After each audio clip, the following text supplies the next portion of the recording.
Welcome to the Sixcast, a podcast where we discuss real-world strategies, tips, and stories that provide helpful insights for your digital transformation experience. In episode 6 of Sixcast, Varuna and Kithmini will be talking to the COO of LAUFT, Jesse Sharratt, about the social impact of technology and how it can bring together more people. Jesse will be talking about how there's no one right way to innovate.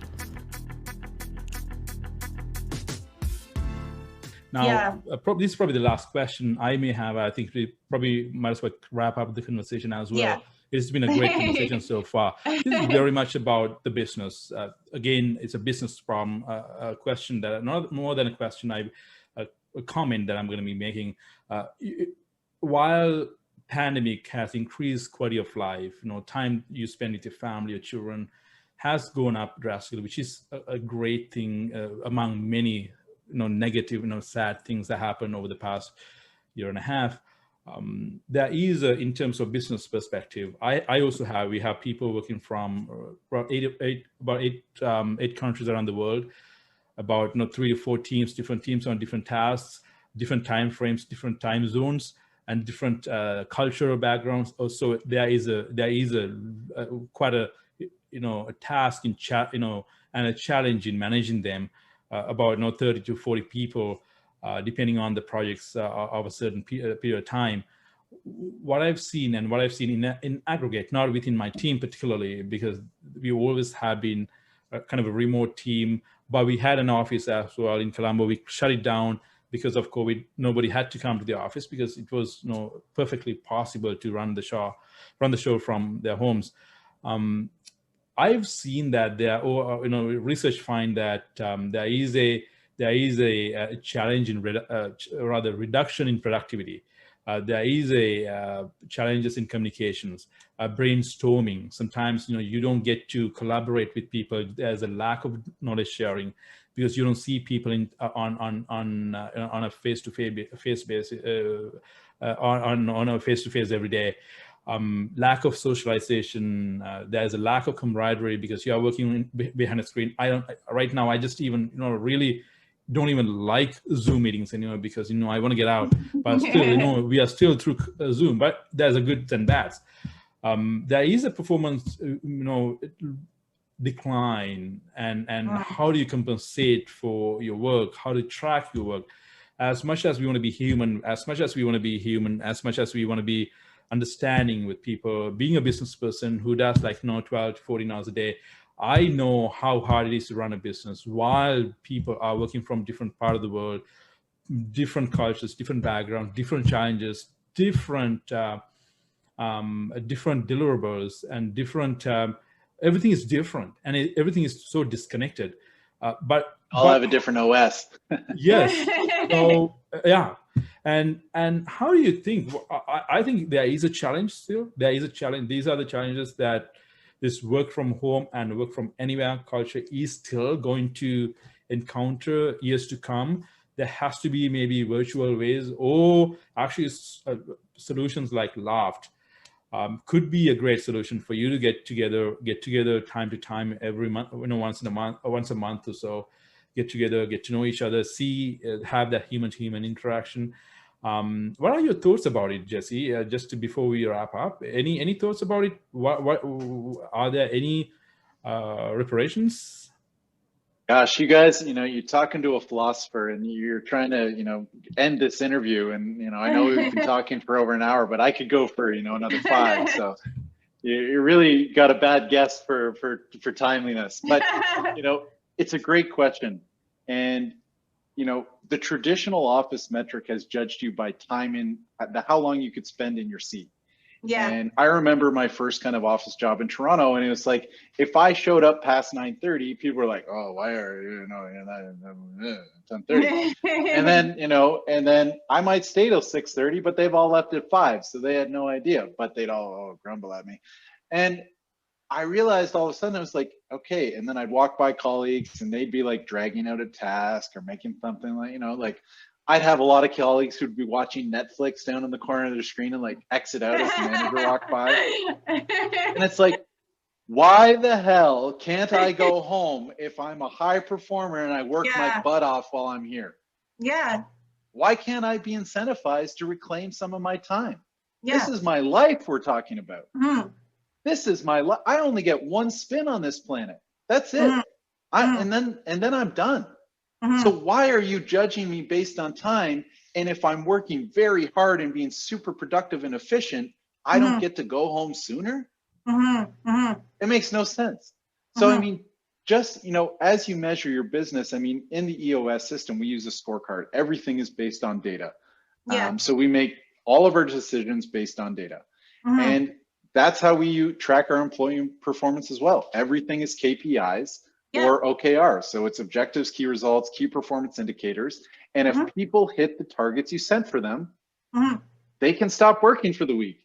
You know, I mean, they've hit the targets, you've set a goal. If they're hitting the goals by doing great work, then yeah, they should get extra time back to go spend with their kids, their family, or go for a bike ride, go to the beach, go camping, expanding their lives, bringing in more experience and richness that they then bring back to the team and the table. Totally. So, you know, this metric of 9 to 5 never made sense.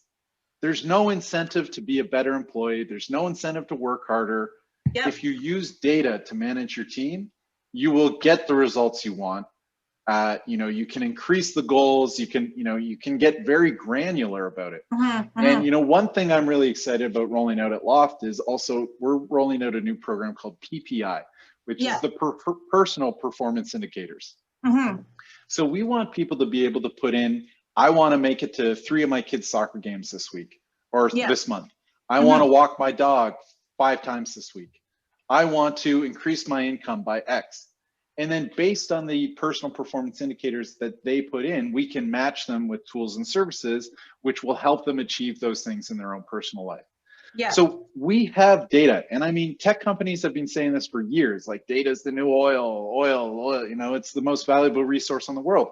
We haven't used it to make our lives better, but we can. Absolutely. And we're at a point right now where we're all comfortable with it. We've learned how to use technology. We have supercomputers in our pockets.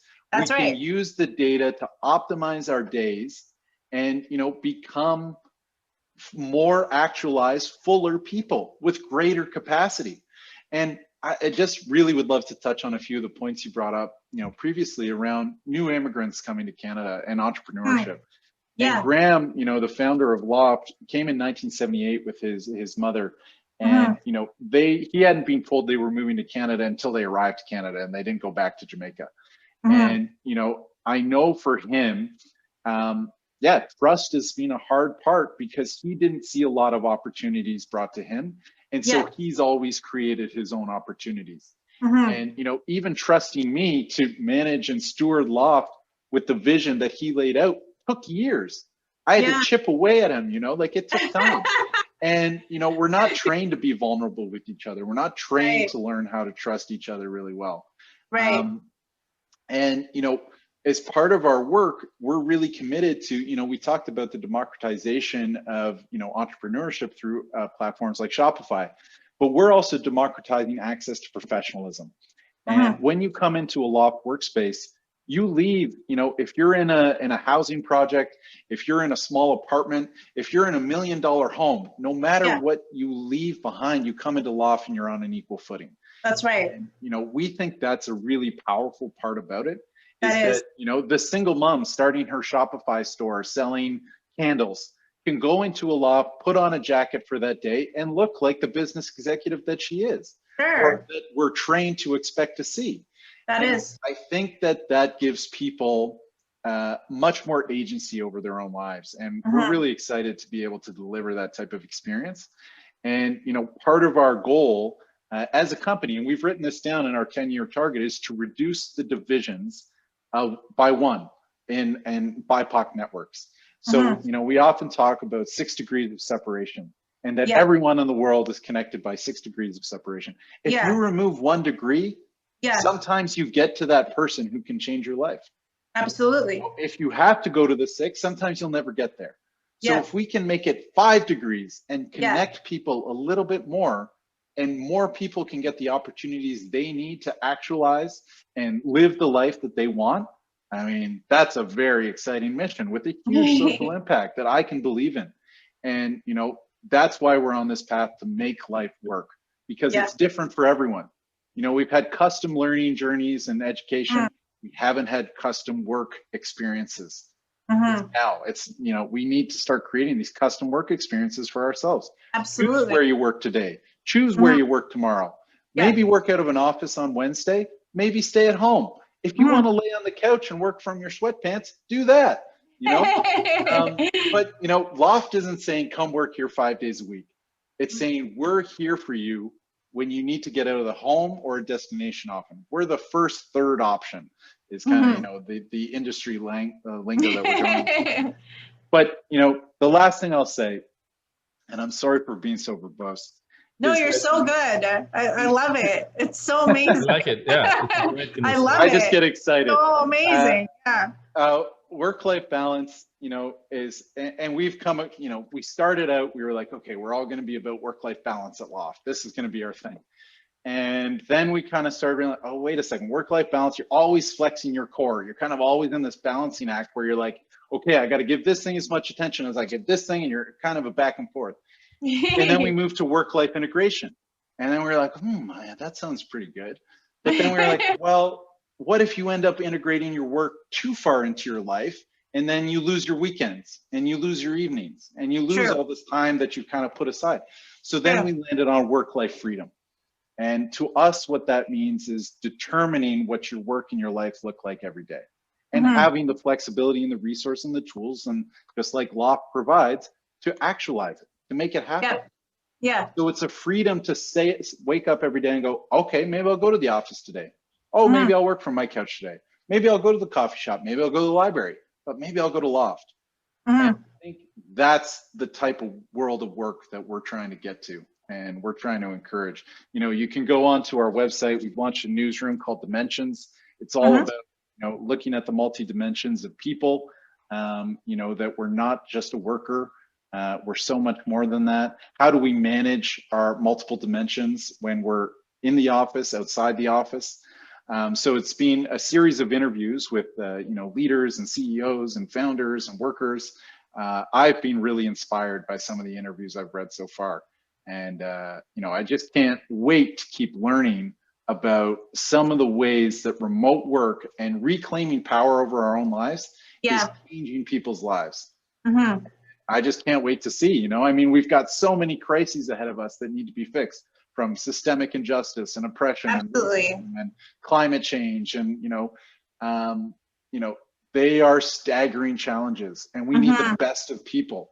And your best when you can be vulnerable and bring yourself to the table.